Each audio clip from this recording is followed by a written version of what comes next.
श्री स्वामी समर्थ. श्रावण महिना सुरू होण्याआधी आपल्याला घराबाहेर या वस्तू ज्या आहेत तर त्या काढायच्या आहेत. कारण या वस्तूमध्ये नकारात्मकता इतक्या मोठ्या प्रमाणामध्ये असते.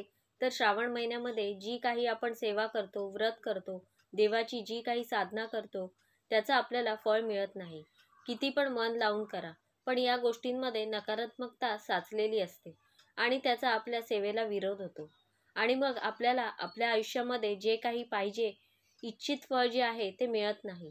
श्रावण महिना सुरू होण्याआधी म्हणजे बघा, आता अमावस्या आहे, 24 जुलैला अमावस्या आहे आणि मग 25 जुलैला शुक्रवारपासून श्रावण महिना सुरू होतो. जमल्यास तुम्ही अमावस्येच्या दिवशी जर तुम्ही घर स्वच्छ केले तर ते अगदी छान असतं. तर या उपायाविषयीची संपूर्ण माहिती जाणून घ्यायची असेल तर व्हिडिओ स्किप न करता संपूर्ण बघा. आणि चॅनलवर पहिल्यांदा आला असाल तर सबस्क्राईब करा आणि बेल आयकॉनला प्रेस करा, म्हणजे मी जेव्हाही नवीन व्हिडिओ अपलोड करेन त्याचं नोटिफिकेशन सगळ्यात आधी तुम्हाला मिळेल. अमावस्येला आपण आपल्या घरातल्या जर काही वस्तू काढून टाकल्या, जुन्या आहेत, बिनकामाच्या आहेत, तर त्याच्यामुळे घरातली घाण जाऊन, त्या वाईट गोष्टी आहेत त्या जाऊन आपल्या घरामध्ये बघा माता लक्ष्मीचे आगमन होतं. चातुर्मासातला सर्वश्रेष्ठ महिना श्रावण महिना मानला जातो आणि या महिन्यामध्ये बरेचसे व्रत वगैरे केले जातात. तर त्यामुळे आपल्याला या महिन्यामध्ये सकारात्मक ऊर्जा केवढी आपल्या घरामध्ये राहिल्याने नकारात्मक ऊर्जा पहिले कसे बाहेर काढायची आहे, तर यासाठी काही वस्तू ज्या आहेत तर त्या आपल्याला काढून टाकायच्या आहेत. आपल्या घरामध्ये ज्या कुठल्या गोष्टी असतात ना, त्याचा आपल्या जीवनावर चांगला वाईट परिणाम होत असतो. कारण प्रत्येक वस्तूची त्यामागे स्वतःमध्ये ऊर्जा साचवण्याची क्षमता असते. मग ती काही वस्तूंमध्ये निगेटिव्हिटी असते आणि काही वस्तूंमध्ये पॉझिटिव्हिटी असते. तर त्यामुळे घरातल्या प्रत्येक वस्तूमध्ये तिच्याशी ऊर्जा साठवून ठेवण्याची क्षमता असल्यामुळे त्याचा परिणाम आपल्या जीवनावर होत असतो. आपल्या घराच्या प्रत्येक गोष्टींचा आपल्या आयुष्यावर परिणाम होत असतो. त्यामुळे सगळ्यात पहिले म्हणजे बघा, घरामध्ये जर काही तुटलेले फुटलेले वस्तू वगैरे असेल ना, तर त्या आपल्याला घराच्या बाहेर काढायच्या आहेत. एक एक करून सांगते तुम्हाला मी.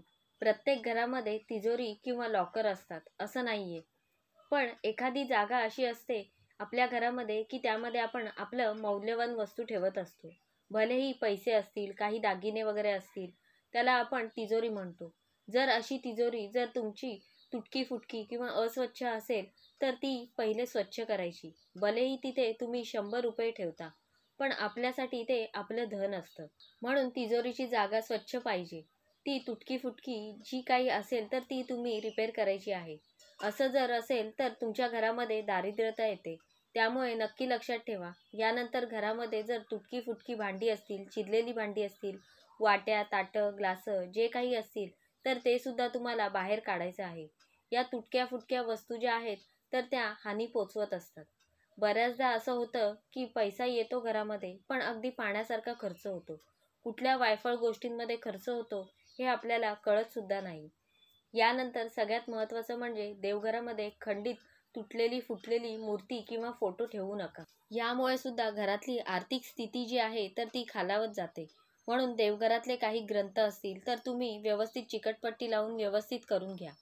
फोटो, मूर्ती वगैरे सगळे व्यवस्थित, जर तुटलेल्या असतील, चिरलेल्या असतील, तर होल पडलेले असेल तर त्या पाण्यामध्ये प्रवाहित करून किंवा व्यवस्थित गुरुजींना विचारून घ्या की जुन्या मूर्त्यांचं काय करता येईल, किंवा जुन्या मूर्ती घेऊन पैशांमध्ये देवांचं काहीतरी सामान, नवीन मूर्ती तुम्ही घेऊ शकता. नवीन मूर्तीची स्थापना करण्यासाठी श्रावण महिना अत्यंत महत्त्वाचा मानला जातो. म्हणून देवघराच्या बाबतीत पण लक्षात घ्या, देवारा तुमचा जर तुटलेला फुटलेला असेल तर तो सुद्धा तुम्हाला रिपेअर करायचा आहे. सगळ्या चांगल्या गोष्टी असल्या पाहिजे. आपले घर भलेही एक रूमचे असेल ना, पण ते टापटीप असणं महत्त्वाचं आहे. त्यानंतर अजून एक महत्त्वाची गोष्ट म्हणजे आपल्या घरामध्ये भंगार किंवा इतर काही रद्दी वगैरे सामान असेल तर ते सुद्धा काढून टाकायचं आहे. आपण बघा, आपल्या घरावर एखादा पोटमाळा असतो, त्यामध्ये आपण आपल्याला काही न लागणाऱ्या वस्तू ज्या आहेत तर त्या तिथे टाकत जातो आणि दरवर्षी आपण ते साफसुद्धा करत नाही. कारण आपल्याला असं वाटतं की जाऊ दे, तेच काय साफ करायचं, खालचं व्यवस्थित करू. पण तो सुद्धा आपल्या घराचा भाग आहे. त्यामुळे तिथे पण तुटक्या फुटक्या काही वस्तू तुम्ही टाकत असाल किंवा चांगल्या वस्तू पण वापरात येत नाही म्हणून तुम्ही ठेवत असाल तर लक्षात घ्या, वापरात येत नाही तर कोणाला तरी तुम्ही गरजूंना दान करा. त्याचं तुम्हाला पुण्य फळ मिळेल. पण असे बरेच वर्षे त्या ठिकाणी तुम्ही अशा वस्तू साचवून ठेवू नका. तिथे इतक्या मोठ्या प्रमाणामध्ये नकारात्मकता येते की तुम्ही विचारसुद्धा करू शकणार नाही. आणि आपल्या घरातला तो भाग असतो, ती काही बाजूची जागा नसते. त्यामुळे या गोष्टीचं तुम्हाला पालन करायचं असतं. आणि आता दिवाळी, दसरा सगळेच सण येत आहेत आणि अमावस्येला तर तुम्ही असं व्यवस्थित घर स्वच्छ केलं ना, तर माता लक्ष्मीचा भरभरून आशीर्वाद मिळतो. ज्या वस्तूंची गरज नाही त्या वस्तू फक्त गरिबांना दान करा, किंवा काहीतरी बघा त्या वस्तूंचं काही होत असेल व्यवस्थित दुसरा काही उपयोग तर तुम्ही करू शकता. दुसरी गोष्ट म्हणजे आपल्या घरातील किचन, स्वयंपाकघर जे आहे तर ते खूप महत्त्वाचं आहे. अन्नपूर्णा मातेचा वास किचनमध्ये तेव्हाच असतो जेव्हा ते स्वच्छ असते. त्यामुळे किचनमध्ये बघा तुम्हाला घाणेरडेपणा वगैरे, म्हणजे बघा बुरशी आलेले, खराब झालेले लोणचं, चटणी आहे, तर हे काही असेल तर ते काढून टाका. सगळ्यात महत्त्वाचं, अंडे किंवा मांसाहार वगैरे आपण फ्रीजमध्ये ठेवत असतो, तर ते तसं काही न करता ते टाकून द्या. श्रावणामध्ये आलेला मांसाहार आहे तो टाळायचा आहे. आपण सात्विक आहार घेणार आहोत. त्यामागे सायंटिफिक रिझन पण आहे की श्रावण महिन्यामध्ये काही जड वस्तू आपण खाल्ल्या तर त्या पचायला जड असतात आणि मग शरीराचे त्रास सुरू होतात. म्हणून या महिन्यामध्ये आपण पचायला हलके अशा वस्तू खात असतो. म्हणून तामसिक जेवण, मांसाहार, अंडी वगैरे फ्रीजमध्ये काही असेल तर ते व्यवस्थित स्वच्छ करा. गंगाजल, गोमूत्र टाकून किचन जे आहे ते आपल्याला छान व्यवस्थित स्वच्छ करायचं आहे. किचनमध्ये घाणेरडापणा नसायला पाहिजे. आता पुढची गोष्ट म्हणजे कपडे. आपल्या स्त्रियांचा अगदी आवडीचा विषय असतो हा. आपण नवीन कपडे घेत जातो, जुने कपडे घालायची इच्छा होत नाही. ते चांगले असतात, म्हणजे काहीही झालेलं नसतं तरी पण आपण घालत नाही. तर जुने कपडे वगैरे असतील तर वापरायचे. कपडे पण चांगल्या स्थितीत असेल तर कोणाला तरी दान करा. आपले कपडे नेहमी धुवून दान करायचे आहेत. असेच कोणाला पण देऊ नका. आणि बघा, फाटके कपडे कधीही दान करायचे नाही. कपडे दान केल्यामुळे, वस्त्र दान केल्यामुळे सुद्धा तितकेच पुण्य आपल्याला मिळतं. अडगळीचं काही सामान असेल तर ते सुद्धा आपल्याला काढायचं आहे. त्यानंतर बघा, आपल्या घराचा मुख्य दरवाजा तो पहिले स्वच्छ करायचा आहे. तो जर तुटलेला वगैरे असेल तर तो रिपेअर करायचा आहे. कारण उघडताना, बंद करताना दरवाजाचा आवाज कधीही यायला नको. ते एक नकारात्मकतेचं कारण मानलं जातं. तर त्यामुळे तुम्हाला तुमचा मुख्य दरवाजा जो आहे तो व्यवस्थित स्वच्छ करायचा आहे. घराचे तोरण वगैरे चेक करा. मुख्य दरवाजा छान पुसून काढा.